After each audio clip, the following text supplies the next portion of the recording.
नमस्कार, मैं कपिल मल्होत्रा और आप देख रहे हैं सत्यपथ न्यूज। चुनाव का दौर बढ़ता चला जा रहा है।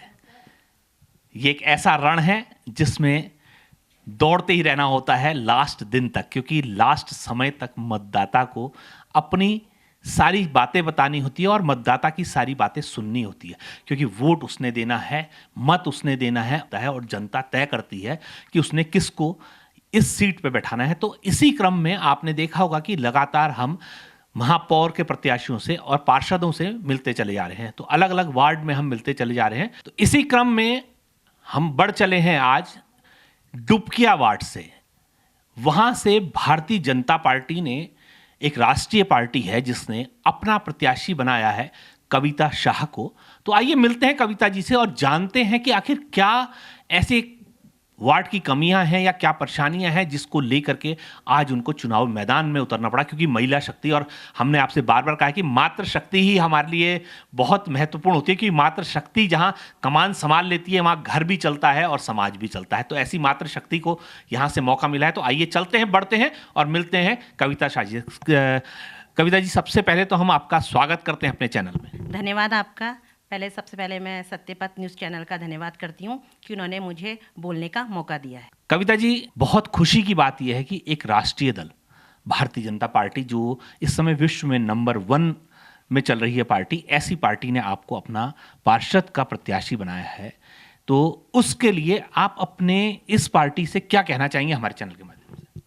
सबसे पहले तो मैं प्रधानमंत्री जी नरेंद्र मोदी जी, मुख्यमंत्री जी और भाजपा के सभी कार्यकर्ताओं को धन्यवाद करती हूँ कि उन्होंने मुझे अपने उससे सिंबल दिया, उसी का मैं धन्यवाद करती हूँ। कविता जी, अब हम आपसे जानना चाहेंगे कि लगभग चुनाव देखने के आपकी लास्ट पड़ाव की तरफ बढ़ता चला जा रहा है। दिन बहुत कम है अब और युद्ध स्तर पे आप भी लगे हैं तो विपक्षी भी लगे होंगे। तो आप जब वार्ड में गई तो आपको प्रमुख समस्याएं अपनी वार्ड की क्या लगी? सबसे पहले तो मुझे गंदगी, जो सभी लोग कहते हैं कि अल्मोड़ा में बहुत ज़्यादा गंदगी पाई जाती है। गलियाँ इतनी गंदगी है कि पूछो मत आप। जगह जगह कचरे फेंके रहते हैं और नालियाँ टूटी रहती हैं, सड़कें पूरी टूटी हैं और ओपन खुली नालियाँ हैं जहाँ पे गंदा पानी बहता रहता है। इधर उधर बच्चे गिरने की भी थोड़ा दिक्कत रहती है। तो इसलिए मैं चाहती हूँ कि इसका निदान हो। ये तो गंदगी हो गई और सीवर का हो गया, रास्ते टूटे, ये तो आम सब। अब आपको अपने वार्ड की प्रमुख समस्याएं क्या लगती हैं? आप जब, अगर जनता ने आपको चुन लिया, जनता ने आप पे अपना विश्वास जाहिर किया और उसने आपको पार्षद बनाकर प्रथम महापौर जहाँ बैठेंगे उनके साथ विराजमान होने का उस निगम में मौका दे दिया, तो आपकी प्राथमिकताएं क्या रहेंगी? सबसे पहले तो मैं लाइट की व्यवस्था, ज़्यादातर हमारी ये सांस्कृतिक नगरी है अल्मोड़ा, यहाँ प्रोग्राम वगैरह होते हैं तो रात को आते तो वहाँ अंधेरा रहता है, तो उससे सबको डर लगा रहता है कि हम अंधेरे पे कैसे चलें। तो लेकिन हमारी सब जनता तो हमारे साथ है, हमारा आसपास का माहौल अच्छा है, लेकिन फिर भी हमको चाहते हैं कि हम थोड़ा लाइट की व्यवस्था होती तो अच्छा रहता है। इससे सबसे पहले मैं प्राथमिकता दूंगी कि लाइट की व्यवस्था हर जगह रहे। कई जगहों पर है लाइटें, ऐसा नहीं कहूँगी कि लाइटें नहीं हैं, लेकिन कई ऐसी जगहों पर है जहाँ लाइटों की व्यवस्था नहीं है, क्योंकि ये हमारा वार्ड जो बहुत बड़ा है और आइट साइड भी कई गलियाँ हैं जहाँ पे लाइट की व्यवस्था नहीं मिल पाई है। तो हम सबसे पहली प्राथमिकता रहेगी कि मैं हर जगह जाके देखूँ कि किस जगह पर लाइट की व्यवस्था नहीं हो पा रही है। देखा आपने, इसको कहते हैं राजनीति, है ना, और मातृ शक्ति की राजनीति। क्योंकि आपने देखा होगा मातृ शक्ति कभी भी दूसरे को गलत नहीं कहती हैं, और यही कविता जी ने भी कहा। कविता जी ने कहा, देखिए, कि लाइटें हैं लगी हुई, क्योंकि उन्होंने नहीं तो राजनीति में क्या होता है, राजनीति में कुछ साफ कहा जाता है कि भाई साहब है ही नहीं, लेकिन उन्होंने बहुत अच्छी बात कही। और ये हम बार बार आपको कहते हैं ना, ये सांस्कृतिक नगरी अल्मोड़ा है, यहाँ भाईचारा चलता है। और वही उन्होंने कहा कि हम सारे मोहल्ले के लोग एक साथ आते हैं, लेकिन समस्या वही बनी है कि लाइटें, क्योंकि गलियाँ छोटी हैं, उन गलियों में विकास करने की ज़रूरत है, लाइटें लगाने की ज़रूरत है। और अगर लाइट होगी तो सारी सी बात है भाई, अगर अंधेरे में भी रात को भी कोई आ रहा है तो उस अंधेरे में भय नहीं बना रहेगा और लाइट कि उससे उजाला रहेगा। तो ये बहुत अच्छी आपने बात कही कविता जी। अब कविता जी, मैं आपसे दूसरी चीज़ जानना चाहूँगा। जैसा हमने भी देखा, हमने भी सर्वे किया और हम भी घूमे आपके वार्ड में, हमने वहाँ देखा कि सीवर की बहुत बड़ी समस्या सामने आ रही है। तो उसके समाधान के लिए आपने क्या सोचा है? मैंने सोचा है कि सबसे पहले तो हम ये जो नालियाँ हैं उनको अच्छी तरह से सफाई करवाएंगे, क्योंकि ज़्यादातर सब कूड़ा उसी में डाल दिया जाता है। उसमें सारा कूड़ा तो अपने आप ही नालियाँ ब्लॉक हो जाती हैं। तो जो व्यवस्था होगी तो वो सिविल की पाइपों द्वारा उसको पूरा कवर करके रखा जाएगा, ओपन नहीं रखा जाएगा, क्योंकि उसके वजह से सब कचरा उसी में डाल जाते हैं। हम ही नहीं, कभी जानवर, बंदर, आवारा कुत्ते सब लाके इधर उधर का कूड़ा उन नालियों में डाल जाते हैं, जिससे वो बंद हो जाती है। तो और बार बार दिक्कत होती है और सिविल लाइन उसमें फिर तोड़नी पड़ती है। अगर टूट गई तो दोबारा रिपेयर करने में बहुत प्रॉब्लम होती है और हो भी नहीं पाती है, वो बार बार तो आएगा नहीं काम। तो इसीलिए हम मैं चाहती हूँ कि अगर सिविल लाइन बने तो अच्छी बने, पूरी सफाई करके और उसको पूरा कवर करके उसे बंद करके बनाया जाए। चलिए, अच्छी बात उन्होंने कही कविता जी ने कि सीवर लाइन को जो है पूरा बंद होना चाहिए, कहीं से भी कोई ऐसी कमी नहीं रहनी चाहिए और नालियों में भी सफाई होनी चाहिए। ये तो आपकी अच्छी प्राथमिकता रहेंगी और ये बहुत अच्छी बात है। अब हम आते हैं रास्तों पे। क्या हालत है आपके यहाँ रास्तों की, और अगर आप बन के आती हैं तो उन रास्तों का समाधान कैसे होगा? कई जगह पर मैंने देखा कि लोगों के जो पाइप वगैरह है, गंदगी वो रास्तों पे ही बहती हुई आ रही हैं, क्योंकि उनको भी सही से साधन नहीं मिला है पाइप का।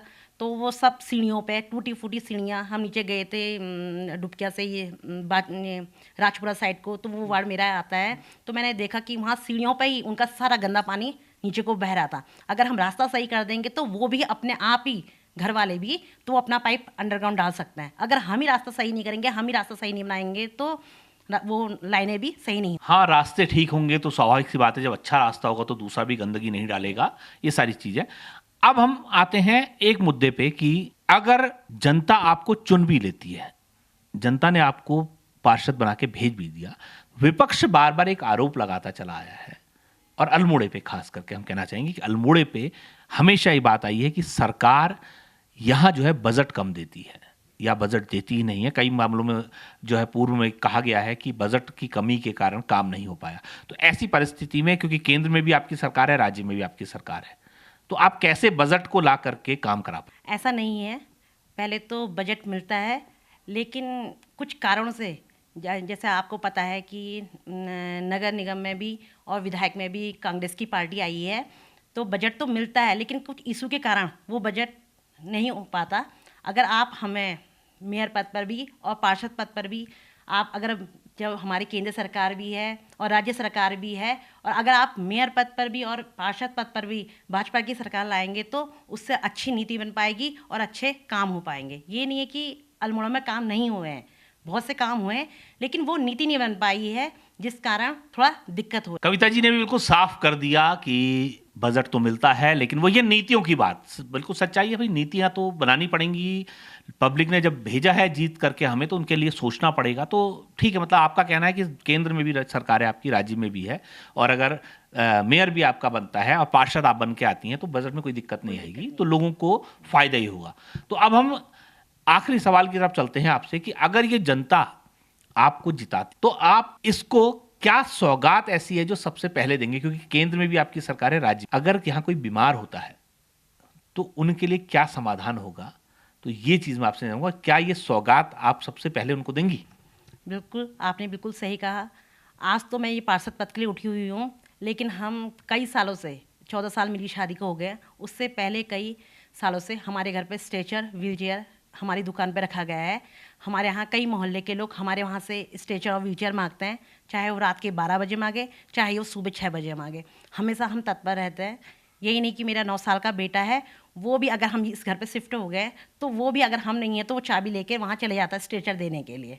तो मेरी सबसे पहली प्राथमिकता होगी कि मैं पहले सरकार से अनुरोध करूँगी कि मुझे सबसे पहले आप स्ट्रेचर की व्यवस्था रखें, कि मैं जगह जगह स्ट्रेचर रखवा सकूं, कि मुख्य जगह पर। लेकिन उनसे बस ये शर्त होगी कि आपको 12 बजे कॉल किया जाए तो आप 12 बजे उठेंगे, आपको सुबह कॉल किया जाए तो आप सुबह उठेंगे, कि स्ट्रेचर की ज़रूरत है। हमेशा उनको तत्पर रहना पड़ेगा। तो मतलब कि आप ऐसे लोगों को चयन करेंगे कि जो हर समय आपके साथ भी खड़े रहें और आप सरकार से वो सुविधाएं ला करके देने की। बहुत अच्छी बात है कि लोगों की, जनता की समस्या का समाधान आप करेंगी, बहुत अच्छा। अब हम आपसे जानना चाहेंगे, क्योंकि वोट देने वाली जनता है, मैं बार बार हम आपसे इसलिए कह रहे हैं क्योंकि इसी ने वोट देना है आपको, इसी ने जिताना है आपको, तो आप इससे हमारे चैनल के माध्यम से क्या निवेदन करना चाहेंगे? बस मैं निवेदन करना चाहूँगी कि इस बार आप मेयर पद पर अजय दा को और पार्षद पद पर सभी जगह सभी पार्षदों को बीजेपी के लेके आए, तभी हमारी अल्मोड़ा का कल्याण होगा। वाह, ये देखिए, हम बार बार आपसे क्या कहते हैं कि सांस्कृतिक नगरी, और यहाँ तो मातृ शक्ति ने अपने लिए नहीं अपितु अपनी पूरी पार्टी के लिए वोट मांग लिया। कविता जी, बहुत अच्छी वार्ता आपके साथ रही और बहुत अच्छा हमें भी लगा, क्योंकि अभी तक हम जहां भी गए हैं हर कोई अपने लिए वोट मांगता रहा, लेकिन आपने एक मिसाल कायम करी। आपने बता दिया कि मातृ शक्ति एक ऐसी होती है जो खुद रोटी चाहे कम खाए लेकिन अपने बच्चों को रोटी पहले खिलाती है। वो माँ होती है, वो बहन होती है ना, वो मातृ शक्ति होती है। और ऐसा ही परिचय आपने दिया कि अपने लिए वोट मांगने से पहले अपने संगठन के सभी पार्षदों और महापौर के लिए वोट मांगा। बहुत अच्छी बात है, तो बहुत अच्छा लगा। अब हम अपनी जनता से अपील करना चाहेंगे, शायद आप भी अपील करेंगी, कि मतदान वाले दिन अपने घर से बाहर निकल करके आइए। ये पर्व है, ये कोई छुट्टी का दिन नहीं है, ये एक पर्व है हमारा, एक अधिकार है हमारा, और उस अधिकार का प्रयोग करके एक अच्छी सी सरकार बनाइए। क्योंकि निगम में जो बैठते हैं वो भी एक सरकार होती है, एक बोर्ड होता है, वो उनका डिसीजन जो होता है वो सर्वमान्य होता है, वो ही विकास करता है। तो इसलिए हम भी आपसे निवेदन करेंगे कि अपने घर से बाहर निकलें। 23 जनवरी को अपने पास के मतदान केंद्र जाएं और अपना मत दें। जरूरी मत देना है, यही शायद अपील आपसे कविता जी भी करना चाहेंगी। हम चाहेंगे कविता जी एक अपील ये भी जनता से करिए कि वोट देने जरूर आए। सबसे पहले तो मैं अपनी एक बात और रखना चाहती हूँ। मैंने देखा है, जो नगर पालिका से सरकार काम देती है महिलाओं को, वो काम उन तक नहीं जा पाता है। कई महिलाएं ऐसी होती हैं, बस 2-4 जो नगर पालिका से टच होती हैं उन्हीं को काम मिलता है, और महिला को ये ना जानकारी मिलती है और ना ही उनको ये काम मिलता है। सबसे पहले तो मैंने अपने संज्ञान में रखा है कि मुझे किन किन महिलाओं को काम देना है।